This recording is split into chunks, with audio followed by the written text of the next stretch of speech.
Laikipia, where the former Limuru MP, specifically Limuru rather, where the former Limuru MP Peter Mwathi was allegedly abducted by unknown individuals. Later on, he was produced in good health. And of course, on Sunday, we heard from him as he broke down the ordeal under his captors, and he's just joining us live currently, virtually rather, and it's a pleasure to have you with us, Peter Mwathi. Karibu sana to KTN Prime, and we just want to pick your mind on the developments that played out in Limuru. What exactly happened and who exactly was behind it? Perhaps that's where we can start from, Heshimiwa. What exactly happened? Can you narrate the ordeal? What transpired last Friday? Well, let me start by thanking you for having me in KTN News, and also quickly then narrate not what happened on Friday. Actually, it was Thursday the 28th.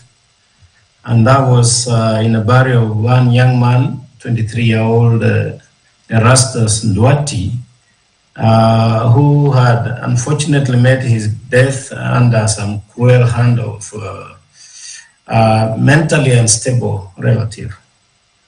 But then before Thursday, I went to the house to condole with the family and neighbors.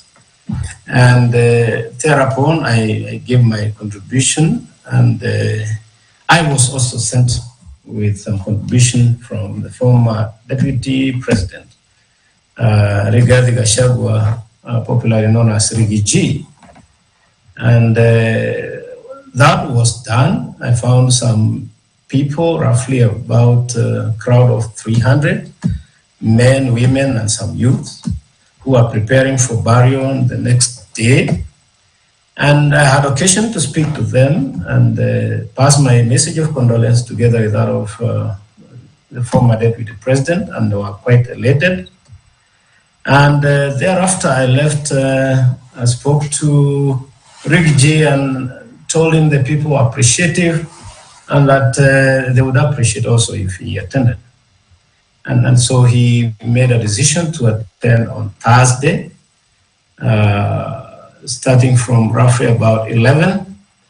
And before I got there, he told me to wait for him so that we can drive in one convoy, which I did somewhere on the way. And then we took off roughly about 11:10, arriving there maybe 11:30 or 11:40. And on arrival, we found very many people had gathered, those who had come to bid farewell to the young, I would say patriot, because that young man was very handy in doing or undertaking community work philanthropically. He wasn't really charging for whatever he used to help the community with. And therefore, I think he was in the hearts of so many people who gathered there. I could guess roughly about 1,000. Then mostly women, but shortly as we sat, we found some pitches going on. And then shortly a few young people came in, and the seats were all full, so they stood behind the tents on both sides, and we proceeded on. Whereupon, at one time, the church took over and they took us through the preachings of the day. And after that, then there came time for speeches. I'm just trying to make slightly summarized. And when the speeches commenced, there were, of course, family members who spoke. And then there were leaders, local community leaders, including the area assistant chief, after which the MC who was doing that part handed the baton to another MC who was handling the political part. And that is when then the aspiring candidates for seats of MCA spoke, and then it went on until we got to the level where the sitting MCA of the area, one Mr. Iredi, popularly known as Muku, then took over, and he had expressed direction from the MC of that session that the moment he does his speech and is done, he was going to invite me so that I could speak, and then thereafter the area elected MP and the other elected members would speak. Then at the end, the former deputy president would speak. And so the MCA did his part, finished, and then called upon me to give my condolences and any other speech that was going to condole or console the family. That I did, and I split my speech into two. One, message of condolence, which was quite well received. Second was the political message or information that I wanted to share with the mourners. One of them being the need for people to speak with one voice, the region to work together, the community to work together, the need to respect other communities, and of course, be proud to be part of the many communities that are in this country. And then the point I introduced the name of the former deputy president. And I said, you know, we were not on the same side. And I explained that he was in Kenya Kwanza and I was in Azimio. But again, I wanted to juxtapose the issue of political difference vis-a-vis the need to work for the greater good of the community, and therefore the need for us to combine efforts and work together. I was explaining that. And from the crowd, a few young men started hurling a few words and said, no, you don't tell us that because we are not interested in it. I said, you should listen, because I think everybody here is quite peaceful. Those residents who reside within the area, those who have come from outside, they're quite peaceful. I can see there is an aura of peace, and therefore let us be peaceful. Let us listen to each other. Take what you can feel you want to take, and if I say anything that is not okay, just leave it and take what you feel it's good for you. And hardly had I finished that statement, then I saw the corner of the VIP tent sag downwards. And by the way, just to mention that behind the VIP tent, there were very many youths, both behind and at the two ends. And there was always looking like people were discussing in low tones and like there was going to be a commotion or something. But that is where actually the trouble started. They pulled out one of the supports of the tent, and therefore it collapsed on the side where the clergy were. And that's the clergy who were not presiding, because the clergy which was presiding was in a different tent. And that tent is where the current MP was seated. Okay, Peter, just to cut you short. I think it's important for us to note that very important aspect that as we got in there, the VIP tent was basically where the politicians sat was empty. Okay. But where the clergy was occupied. Okay, Peter, I just want to substantiate your claims. Were there any security officers present during that burial ceremony? And thereafter, where exactly were you kidnapped? By whom exactly? and how can you substantiate that they were police officers? Because the police distanced themselves from claims that they arrested you following that altercation at the burial ceremony. At the burial ceremony, and that's where I was just coming up, once there's that hell broke loose, then what happened is that everybody is scampered for safety. And I hope, because in social media you will see all those videos, and I didn't take the videos, you see what kind of destruction that was meted on people's property, vehicles, and all that. And what then I did is that my young men evacuated me. I had 3 assistants, not 2, who then ran with me for some 2.5 kilometers off, and then we went almost close to the main road, and that's where we got a small vehicle that was going to drive us away from the scene, because I had left my car, it had been damaged. But it is not on that side where I want to say they are police officers. I'm not sure, but I can tell you what they did is that they come and intercepted that vehicle from front and another one blocked from behind, and they came to the door and they pulled. Now, when we ran away, the area MCO was with me. That's important to know. And so when this small vehicle came, we sat behind with him, 2 of us. And so when as we drove towards the Naivasha side, maybe a kilometer or 2, this vehicle came in front and blocked, and another one blocked from the back.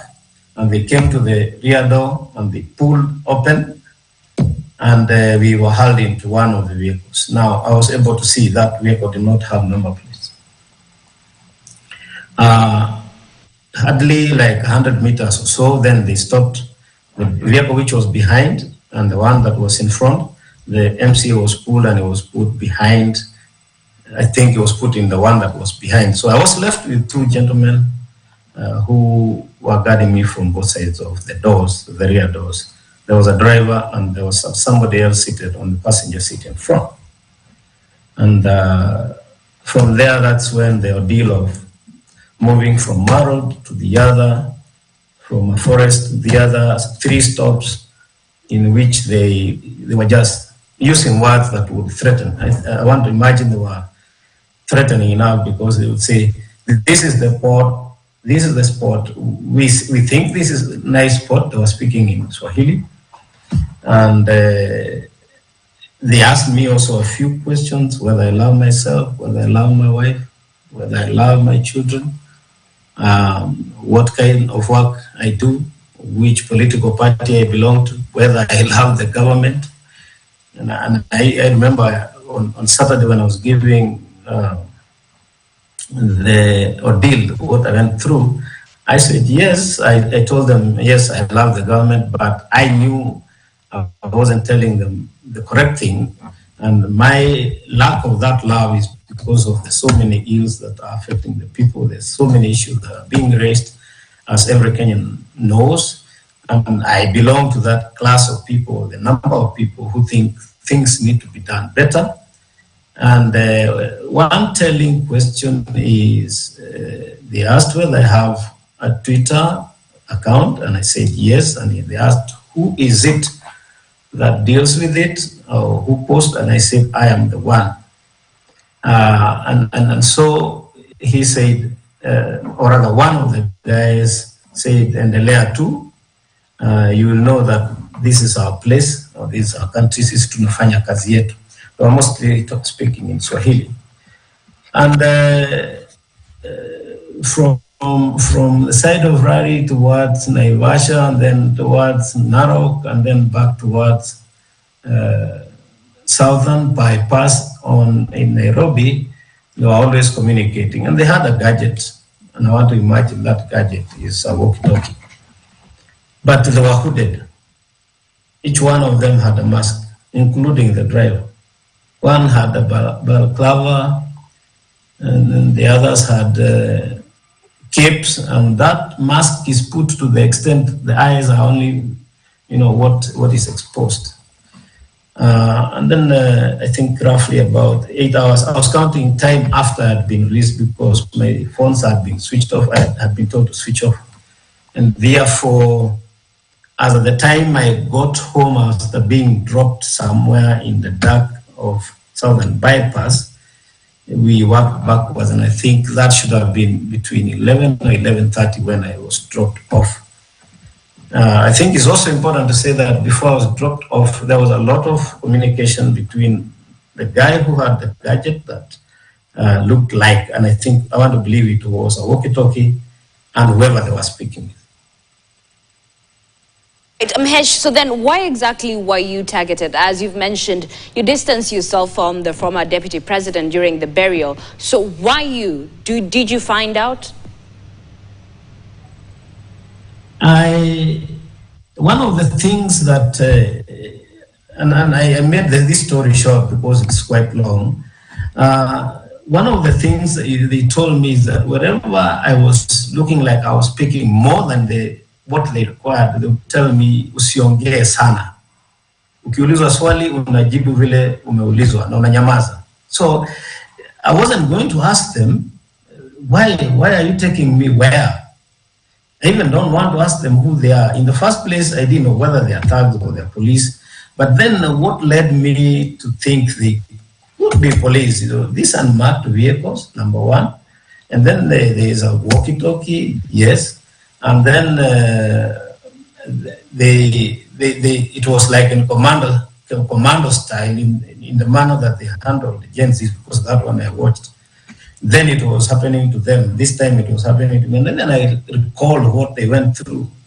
And I said to myself, I can convince myself this could be police officers. So I didn't ask any question. And even as they dropped me off, I did not want to talk. I was basically scared. Okay. Well, it's definitely a harrowing ordeal, and definitely apologies for what you went through. But we have to ask if you've taken any legal or formal action following this incident, since the National Police Service, through the Inspector General of Police, denied any links to your disappearance. So what's the next step forward in terms of getting much needed justice and finding out who exactly these men were, why they wanted to take you? Talk to us. Well, what I after I recovered, and that was like now on Friday in the evening, I was just trying to play it back in my mind, what could have been happening. And then I was looking at the kind of questions they were asking me, and then it looked like they are scary questions, like, do you love yourself? Do you love your wife? Do you have children? Do you love them? What work do they do? It's like centered on family. And then the 3 times that they took me to a place and they said, happened your Pazuri, was like, then we are going to clear this guy from this point. So the message to me was, yeah, we can clear you. And if you love your children and your wife, then you should stop probably then tweeting because that's what I picked so mostly, like who is handling your Twitter account, what do you write in the Twitter account? And I said, I write most topical issues. I comment just like the other people are commenting, and just to make the government work better. That's what I said. But I thought that was the issue. But I don't know. I was not beaten, I will tell you that. The harassment, it was just psychological, extremely torture in terms of psychological torture. But that was quite different from what the MCA went through, because I went to see him in hospital, and he looked quite weak and he had swollen face. So we were not able even to ask him so many questions because he looked like he was in pain. I'm here to engage him I also saw him yesterday. We were so many. He would look like at one time he wants to shed tears. So people avoided asking the narration of the story, but I hope maybe by tomorrow he'll have recovered. I can get to know. But I think it's also important for me to share one thing, that one of my assistants today, not yesterday, today, was also harassed, and he stays in my mind. He was found in the market, he was picked up, he was driven to Naivasha and back, and he was told to stop politicking. That was the message, and then he was returned. All right, Mahesh, of course... So I don't know. Honestly, I don't understand whether it's the affiliation with the deputy president or whether it is at the high level in terms of government operations, or is it at the local level, whether it is the local MP, now that he didn't sit at the VIP tent and he sat away and he kept always on, he was on his phone. And the moment I started speaking, he stood up and went behind the tent, and hardly 2 minutes later, those guys attacked. I don't know whether it's him who did that or it was a coincidence, but that's how it was. I'm told he declined to sit at the VIP tent where fracas started. All right, Mahesh, of course, we saw the former deputy president, that is Rigathi Gachagua, say that his life is in danger, and he alluded to the fact that the state is using security agencies to settle scores, that is political scores. Talk to us about this incident. First of all, from where you sit, do you think they are connected, and the broader issue of political intimidation in the country, even as we try address political intolerance? Well, speak of political intolerance, and I never expected after the 2010 promulgation of the 2010 Constitution that we would be having, such harrowing experiences, going by what the provisions of the Constitutions are, or the Constitution are. But again, looking at the country generally, and looking at what transpired during the Gen Z and the kind of femicide episodes we are seeing, and many other, abductions and hijackings, something looked like is amiss in the security sector. And because I saw a statement from DCI, I want to believe, saying that I was not a person of interest, and therefore they had no reason to arrest me, and I pray that is the case, then I would want to call on government to know that there is another underworld force or government parallel that is undertaking executions or activities that look like what the government agencies in terms of the police officers are doing. Because if a car can be unmarked, if those guys could be in masks and balaclava, and that they have guns, because they did have guns, and they have those communication gadgets in terms of the walkie-talkie, then it looks like there's another world government that this government doesn't know. So they need to really be serious if they are not the one to go and unearth what is this that is happening.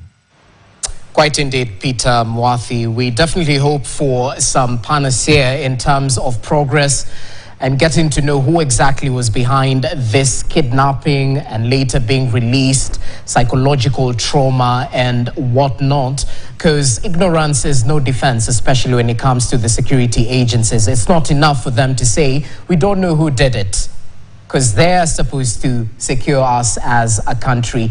Perhaps finally in 30 seconds or so as we finalize, because these are heated political times, especially in the region in which you hail from, the Mount Kenya region. The former deputy president alludes to the ground being a little bit hostile. Is this perhaps coming back to bite him or bite you as well in terms of the the scenes that played out during that funeral, what exactly would you say is going on in the mountain in terms of the political differences that are playing out? How should we preach peace and tranquility during such times? Briefly. Well, let me say this, and I think this is part of the gap, because I think you pushed me to say the story in a short time, that as we sat, actually before I commenced speaking, and maybe like 3, 4, 5 minutes before, there was an upsurge of entry by youth. And those youth were generally men who were young, and they looked like they had been either dropped or they came from one place together, all of them. And that is the crowd that finally, I think, meted, violence on us. But let me say this, because I come from the area, I understand Kikuyu. One of the things that I am so clear in my mind, they said, is that on that day, they were going to kill somebody. They were saying, lazima mtu akufe in Kikuyu language. When then I saw, and when we were coming, remember, and I think I needed to say this, when we were getting into that venue, the former deputy president was seated on the front seat of the passenger of his car. But if you look at his car, when it was attacked by a huge metal rod, it was pierced through the windscreen and up to the seat, that front seat. And that means, honestly, if he was on that seat, definitely we would be speaking of things. But as I end, let me say, to me, it looks very well organized execution. Those goons who came there in numbers, huge numbers, could not just have found themselves there. Clips are going around. I don't know whether it's true that there were buses which were dropping people there, there were some who were brought in Nissans. And finally, when they were done with that.